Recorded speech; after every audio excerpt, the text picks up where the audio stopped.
It's an honor and a pleasure for me to be received by you, Thank you.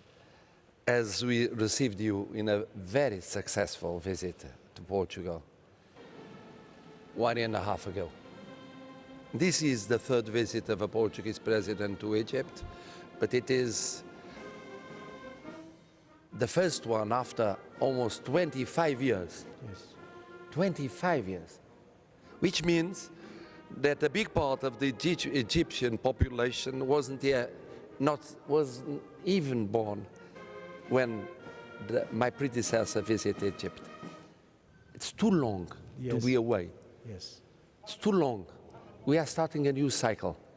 Yes. And this new cycle means not only very good political relationship, but also economic, cultural, social relationship between the two people and the two countries. It started last year with the first bilateral commission at the ministerial level, and is now going to have a follow-up with the first meeting of our business council. But I would like, first of all, to congratulate you for your election. Thank you. I'm the first head of state to visit Egypt just after this election. Absolutely. It shows how friendly we are Yes. and how much we want to work for a bridge between both countries, but also between Egypt and the European Union. We feel it's very important for Egypt, this relationship with the European Union. And it is also very important for the European Union, the relationship with Egypt.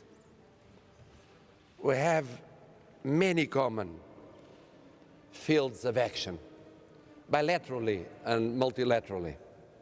Bilaterally speaking of economy, infrastructure, house building, tourism, environment, energy, water supply, trade, financial investment, good governance and defense. And then, of course, it was, I think, a very good sign to see the agreement just signed between the Suez Channel and Sinai's port. But then education. We must not forget culture and education. Yes.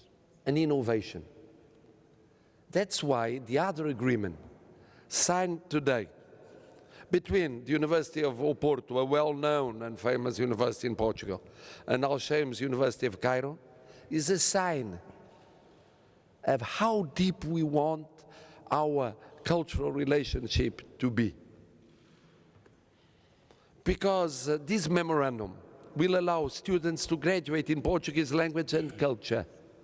And this is a symbol and a major step in the promotion of language, not only in Egypt, but in the whole Arab world. Once again, Egypt paving the way, leading the way. But let us speak also of social development, of healthcare. We could and we shall cooperate in that field. A key field for a country with 100 million people, increasing the population at the speed of 2.5 million people every year.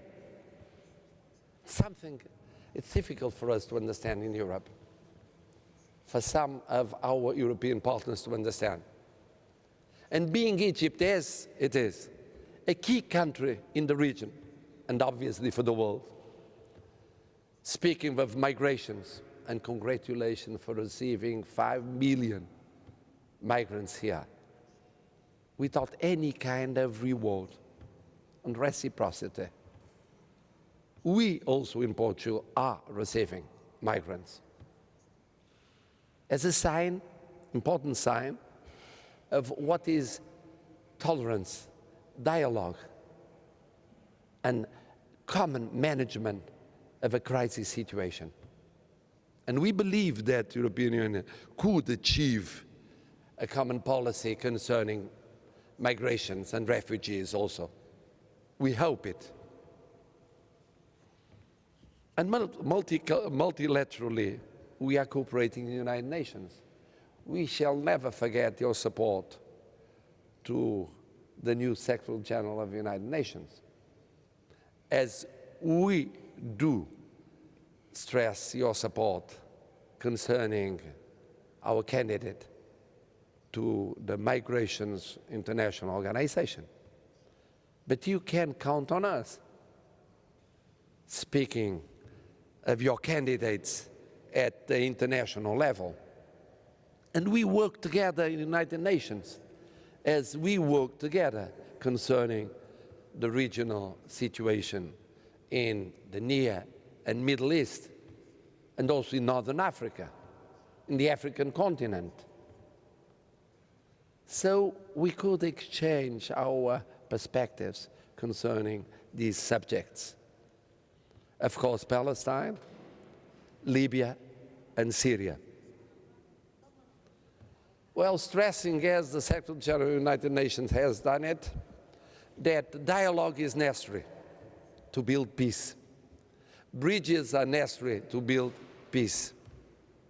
Common sense is necessary to build peace. It's the best way of working for human dignity, which is the aim of every political action, and human rights.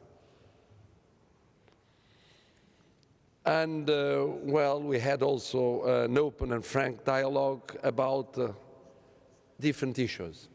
How economic and social development and cultural development is so important for political development. How transition is important for human rights, economic rights, social rights, political rights, a plural vision of the society. How important is the role of those leading the different countries concerning women's rights, or the freedom of creed, the dialogue between churches and religions, and different ideologies and doctrines. So in a sense, I would say, I feel that this new cycle that has been just opened between the two countries is very interesting bilaterally speaking, but even more interesting at the international level, multilateral level. We can work together concerning the region, concerning Africa, and concerning the world. You can count on us. We shall count on you. And you know how we Portuguese have a very strong Arab influence in our soul. For centuries, in our wording, in our language, in our way of living, even in the way we do understand and treat people. That's why it's so easy to rediscover each other.